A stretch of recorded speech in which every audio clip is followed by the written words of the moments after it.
अस्सलाम वालेकुम नाज़रीन। दोस्तों, आज मैं आपको रबवा में कादियानियों के मुकद्दस मकामात के बारे में बताऊंगा। वीडियो बनाने का मकसद कादियानियों की तकलीद करना हरगिज नहीं, बल्कि सिर्फ आपको इंफॉर्मेशन देना है। इसलिए वीडियो को मुकम्मल देखें और ऐसी मजीद वीडियोस देखने के लिए चैनल को सब्सक्राइब जरूर कर लें। दोस्तों, रबवा पाकिस्तान के सूबा पंजाब के जिला चनियोट में दरिया चनाब के किनारे पर चनियोट से सरगोदा रोड पर 8 किलोमीटर के फासले पर वाक़ है। यहाँ 95% लोग कादियानी यानी जमात अहमदिया से ताल्लुक रखते हैं, जबकि सिर्फ 5% लोग मुसलमान आबाद हैं। ये शहर दरिया चनाब के किनारे पर वाक़ होने की वजह से ये एक खूबसूरत शहर है। इस शहर का नया नाम 14 फरवरी 1999 को चनाब नगर रखा गया, लेकिन आज भी कादियानी इस शहर को रबवा जबकि मुसलमान चनाब नगर कहते हैं। इस शहर की बुनियाद 20 सितंबर 1948 को कादियानियों के दूसरे खलीफा मिर्जा बशीरुद्दीन ने रखी। इससे पहले इस जगह को चक टिगियां कहा जाता था। दोस्तों, यहाँ चूँकि अक्सरियत कादियानियों की है, इसलिए उनके यहाँ बहुत सारे मुकद्दस मकामात भी मौजूद हैं। आज मैं आपको रबवा में मौजूद कादियानियों के 3 मुकद्दस मकामात के बारे में मुकम्मल तफसील बताऊंगा, जो कादियानियों के सबसे ज्यादा मुकद्दस मकामात हैं। इनमें नंबर 1 अक्सा मस्जिद। दोस्तों, अक्सा मस्जिद पाकिस्तान और रबवा में कादियानियों की सबसे बड़ी मस्जिद है, जिसकी तामीर की ख्वाहिश 1964 में की गई। इस मस्जिद की तामीर के लिए अल फजल अखबार में 7 जुलाई 1964 को फंड्स का इश्तिहार दिया गया। जब फंड्स का बंदोबस्त हो गया तो फंड्स की अपील रोक दी, क्योंकि उस वक्त पाक भारत जंग 1965 शुरू हो चुकी थी, जिसकी वजह से इस मस्जिद की तामीर ताखीर का शिकार हुई। फिर इस मस्जिद की बुनियाद 1966 में रखी गई। इस मस्जिद का इफ्तिताह कादियानियों यानी जमात अहमदिया के खलीफा और उस वक्त के सरबरा मिर्जा नासिर ने किया, और इस मस्जिद का इफ्तिताह इंडिया से लाई गई एक ईंट से किया गया, और इस वक्त तकरीबन 5000 अफराद यहाँ मौजूद थे। इस मस्जिद का डिजाइन बादशाह मस्जिद लाहौर और जामे मस्जिद दिल्ली के डिजाइन यानी मुगलिया फन तामीर से मुतासर होकर बनाया गया। दोस्तों, इस मस्जिद का नक्शा और डिजाइन 1966 से पहले ही बना लिया गया था, जो उस वक्त के जमात अहमदिया के दूसरे खलीफा मिर्जा बशीरुद्दीन के कहने पर अब्दुल रशीद नामी शख्स ने बनाया था, और इसी शख्स ने इस मस्जिद को तामीर भी किया। लेकिन पाक भारत जंग 1965 की वजह से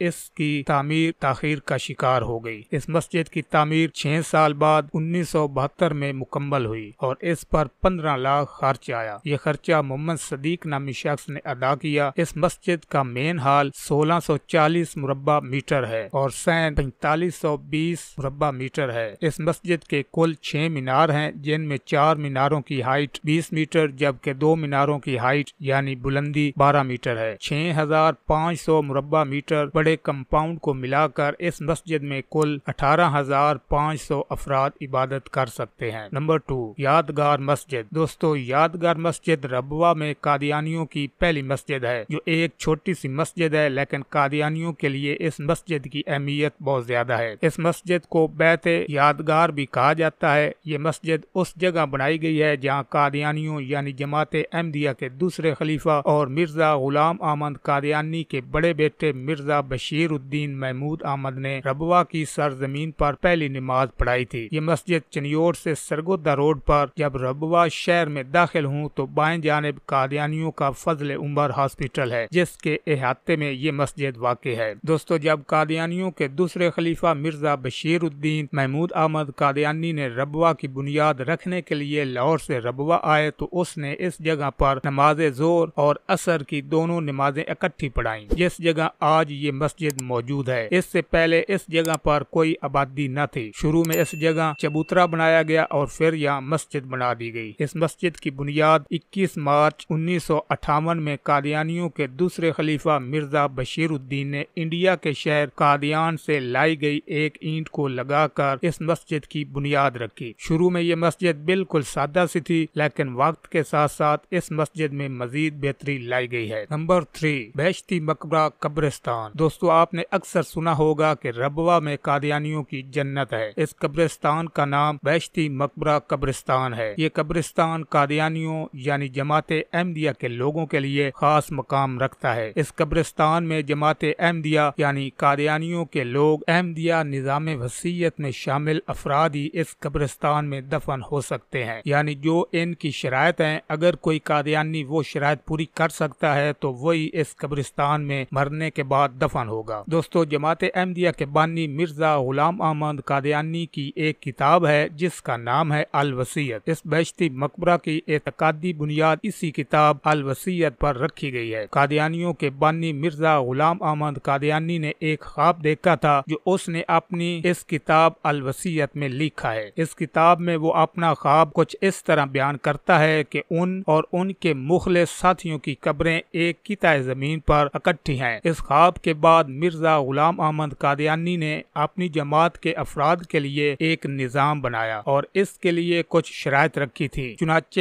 صرف وہی قادیانی جو اس نظام میں شامل ہوں اور شرائط پر پورا اتریں، ان کے لیے انڈیا کے شہر قادیان میں ایک الگ قبرستان بنایا گیا جس کو قادیانی بہشتی مقبرہ کہتے ہیں۔ اس بہشتی مقبرے کو مرزا غلام احمد قادیانی نے قادیان میں اپنی زمین پر پہلے بہشتی مقبرے کا آغاز کیا۔ دوستو، بہشتی مقبرہ قبرستان میں دفن ہونے کے لیے 4 بنیادی شرائط رکھی گئی ہیں، جن میں نمبر 1 دوستو پہلی شرط یہ تھی کہ موسی قبرستان کے مصارف کے لیے کچھ رقم اپنی حیثیت کے مطابق ادا کرے گا۔ نمبر 2 دوسری شرط یہ تھی کہ ساری قادیانی جماعت میں سے اس قبرستان میں وہی دفن ہوگا جو یہ وصیت کرے کہ اس کے مرنے کے بعد اس کی کل جائیداد اور آمدنی کا 10واں حصہ جماعت کو دے گا۔ نمبر 3 تیسری شرط یہ تھی کہ اس قبرستان میں داخل ہونے والا متقی ہو۔ نمبر 4 چوتھی شرط یہ تھی کہ ہر ایک سالے جس کی کوئی جائیداد بھی نہ ہو اور کوئی مالی خدمت بھی نہیں کر سکتا لیکن وہ سالے تھا تو وہ اس قبرستان میں داخل ہو سکتا ہے۔ دوستو، مرزا غلام احمد قادیانی کی اس وصیت کے مطابق ربوہ یعنی چناب نگر میں بہشتی مقبرہ قبرستان کی بھی بنیاد رکھی گئی۔ جب قیام پاکستان کے بعد قادیانیوں نے 1948 میں ربوہ کی بنیاد رکھی تو اسی کے ساتھ ہی ربوہ میں قادیانیوں نے اس قبرستان کی بنیاد بھی رکھی۔ دوستو، ربوہ کے اس بہشتی مقبرہ قبرستان میں پاکستان کی مشہور شخصیات دفن ہیں، جن میں پاکستان کے پہلے وزیر خارجہ چودھری ظفر اللہ خان، پاکستان کے پہلے نوبل انعام یافتہ سائنسدان ڈاکٹر عبدالسلام، مرزا غلام احمد قادیانی کے بڑے بیٹے اور قادیانیوں کے دوسرے خلیفہ مرزا بشیر الدین، قادیانیوں کے تیسرے خلیفہ مرزا ناصر، مرزا غلام احمد قادیانی کی دوسری بیوی نصرت جہاں بیگم کے علاوہ یہاں مرزا غلام احمد قادیانی کے قریبی ساتھی اور ان کی اولاد یہاں دفن ہے۔ ان کے علاوہ پاک فوج سے تعلق رکھنے والے چند افیسر بھی یہاں دفن ہے جو قادیانی تھے۔ دوستو، یہ تھی آج کی انفارمیٹیو ویڈیو جو صرف انفارمیشن کے لیے بنائی گئی تھی۔ اگر ویڈیو اچھی لگی ہو تو ویڈیو کو لائک کریں، چینل کو سبسکرائب کریں اور اس ویڈیو کو اپنے دوستوں کے ساتھ سوشل میڈیا پر شیئر ضرور کریں۔ انشاءاللہ ایک نئی ویڈیو کے ساتھ پھر ملیں گے۔ اللہ نگہبان۔